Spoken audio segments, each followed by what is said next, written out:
It's strange how silence can feel so alive, almost like the house itself is breathing differently when no one else is there. The old grandfather clock ticked loudly in the corner, while the washing machine hummed its low mechanical tune. Every creak of the floorboards echoed like a secret being whispered. Olivia stood near the kitchen island, clutching the note her parents had left before heading off for their anniversary weekend. Back Monday morning. Try not to throw any wild parties. Love, Mom and Dad. She smiled briefly, but it faded quickly. The silence around her wasn't comforting. It felt heavy, expectant. She had always thought she wanted independence, to be alone for a while, but now that it was here, it felt unsettling, like standing at the edge of something new and not knowing whether to take the leap or step back. The sun filtered through the blinds, casting amber stripes across the walls.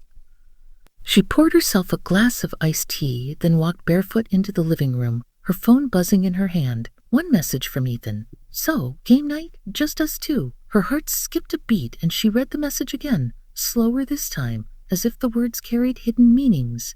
Ethan wasn't just another friend. He was the boy from 3 houses down, the one who'd known her since they were kids. The boy who once helped her build a treehouse in his backyard, who'd taught her how to skip rocks at the creek and shared his lunch with her when she forgot hers at home. But lately, something between them had subtly shifted. It wasn't loud or dramatic, but it was there, in the way he looked at her now, in the silence that lingered between their laughter. She had felt it, even when he hadn't said a word. She stared at the message for a while longer, her mind trying to keep calm. But her heart had its own ideas. Her fingers hovered over the keys before finally typing. Sure, come by around 7. That was it, one simple text. But the moment she sent it, something inside her changed. The house suddenly felt warmer, more alive, almost as if it were aware of what had just happened. Why did familiar faces suddenly make your heart race in ways you didn't understand? The doorbell rang exactly 20 minutes later. Olivia took a deep breath before answering. There he was, Ethan, standing tall, smiling with that easy charm, holding a board game and a bag of snacks. He wore a navy Henley shirt and faded jeans, looking casual yet somehow different. Game night delivery service, he joked, his grin making her forget what she had planned to say. She laughed, stepping aside to let him in. You're punctual. You said 7, he replied with a shrug. That sounded urgent. She raised an eyebrow, surprised. He shrugged again, his smile never wavering. You never know, maybe you missed me. She tried not to smile as they made their way to the living room. It was a cozy space, simple but warm, with soft throw pillows and the faint scent of vanilla candles. Ethan set the game on the coffee table, glancing around.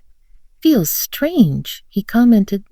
Your house seems so empty without everyone here. Yeah, she agreed, sitting down on the couch. It's never this quiet. They sat close, maybe a bit too close. And as he reached for the game pieces, his shoulder brushed hers. She tried not to focus on it. They bantered about which game to play until they finally decided on an old favorite. As the game began, Olivia realized she wasn't paying attention. Every word Ethan spoke, every little movement, every laugh, it all felt different now. It wasn't just Ethan anymore, it was him and her and this new unspoken tension that had settled between them. He leaned back on the couch, stretching his arms. Olivia caught herself staring a little too long. He noticed. What? He asked, grinning. Nothing, she said quickly, shifting her gaze. You've just changed. That's what happens when people grow up. I suppose we both have. They sat in silence for a moment, the evening light flickering across their faces, casting alternating shadows. She could feel her pulse beating in her throat. How could one tiny moment change everything? Suddenly, the sky outside darkened, clouds rolling in like smoke. Rain began to tap softly against the windows, growing louder, and thunder rumbled in the distance. Ethan glanced at the window. I think your house just became the setting for a suspense film, he said with a chuckle. Olivia forced a nervous smile. Good thing you're here, then. A loud crack of thunder split the air, making her flinch. Without thinking, she grabbed his arm. He froze. Their eyes locked. Neither of them moved. The sound of rain filled the silence between them, a kind of stillness that made time feel like it was slowing down. You okay? Ethan asked softly. She nodded, still holding his arm. Yeah, just didn't expect it to be that loud. He smiled faintly. You used to love storms when we were kids. I still do, she whispered. Just not when I'm alone. And there it was. the truth she hadn't meant to say. It hung in the air between them, fragile and unspoken. The lights flickered once, then twice. Everything went dark. "Power's out," Ethan said, pulling out his phone. The flashlight beam landed on her face. She blinked, meeting his gaze, and for a brief moment, the rest of the world disappeared. Why was it that when the lights went out, every unspoken thing between them felt so loud? He handed her the flashlight, their fingers brushing as they touched it. "Hold this," he said softly. She nodded, trying not to notice how close he was. The air felt charged now, as though something big was about to happen. They laughed it off, pretending to search for the circuit breaker, but they both knew this wasn't about fixing the electricity. It was about what had been quietly building between them for years. When the lights flickered back on, Olivia almost wished they hadn't. The sudden brightness made everything feel too exposed. "You okay now?" Ethan asked, settling back onto the couch. "Yeah," she whispered, her heart still racing, just a little startled. He looked at her with a soft smile. "You know, I think this is the first time we've been alone like this." "Really alone, is it?" she replied, though she knew it was true. "Yeah," he said, looking at her with an intensity that made her heart skip. "It feels different." She tilted her head. Different how? He didn't answer right away. His eyes lingered on hers longer than they should have. "Just different," he said finally. She wanted to ask what he meant, to tell him how everything felt strange when he smiled at her. But before she could speak, her phone buzzed on the table. She grabbed it quickly, seeing a message from her mom. "Hope you're behaving. Love you, sweetheart." She typed back a quick reply, pretending her hands weren't trembling. When she looked up again, Ethan was studying her with an intensity she hadn't seen before. Not like a friend, not like the boy from down the street.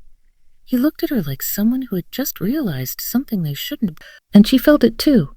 Something was shifting between them, something quiet, something real. What if freedom wasn't what she expected, but something she never anticipated?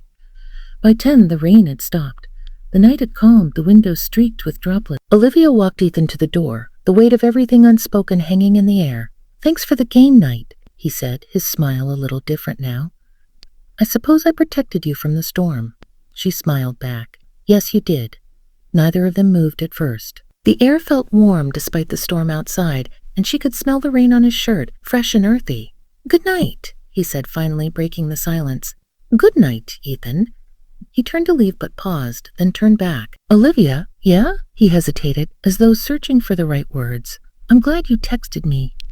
"Me too," she replied softly. He smiled, then turned and walked down the driveway, disappearing into the darkness. Olivia closed the door quietly behind her, her heart still racing. Everything had felt different tonight. The storm, the silence, the way he had looked at her. And she knew, deep down, nothing between them would ever be the same again. She went upstairs to her bedroom, changed into something comfortable, and lay in bed, staring at the ceiling. Sleep wouldn't come. Her mind replayed every moment, every word, every glance. Then her phone buzzed again.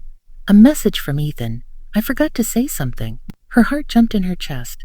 She typed back, "What?" There was a pause, a long one. Then his response appeared. "I've been wanting to tell you something for a while now. I just didn't know how." She sat up in bed, her pulse racing. "Tell me what?" "Somewhere between building tree houses and tonight, you stopped being just my friend." She stared at the screen, her hands trembling. "Ethan, I know the timing is probably terrible. And maybe this changes everything, but I couldn't keep pretending anymore." Tears filled her eyes, unexpected and overwhelming, but not from sadness, relief. She typed slowly, "And you're not the only one who's been pretending." The 3 dots appeared, then disappeared, then appeared again. Finally his message came. "So, what do we do now?" She smiled through her tears and typed, "I guess we stop pretending." His response came immediately. "I can work with that." She laughed softly, wiping her eyes. "Good night, Ethan." "Good night, Olivia. Sweet dreams." She set the phone on her nightstand and lay back down, a smile still on her face. Outside, the clouds had parted and stars filled the sky. The storm had passed, but something new had begun. And for the first time in a long time, she wasn't afraid of what came next. The next morning, Olivia woke to sunlight streaming through her window and a new message waiting on her phone. "Meet me at the creek." Same spot as when we were kids. "I'll bring breakfast." She smiled, typing "be there in 20 minutes" and got ready faster than she ever had before. When she arrived at the creek, Ethan was already there. sitting on the old wooden bridge with a bag of pastries and 2 cups of coffee. He looked up when he heard her and smiled, the same smile that made her heart do complicated things. "Hey," he said softly. "Hey," she replied, settling beside him. They sat in comfortable silence for a moment, watching the water flow beneath them, the morning sun making everything feel golden and new. "So," he said eventually, "I guess we should probably talk about last night." "Probably," she agreed, though she couldn't stop smiling. He handed her a coffee. "I've been thinking about this for months, maybe longer. I just didn't know if you felt the same way. And I didn't want to ruin our friendship." "You didn't ruin anything," she said gently. "You just made it more honest."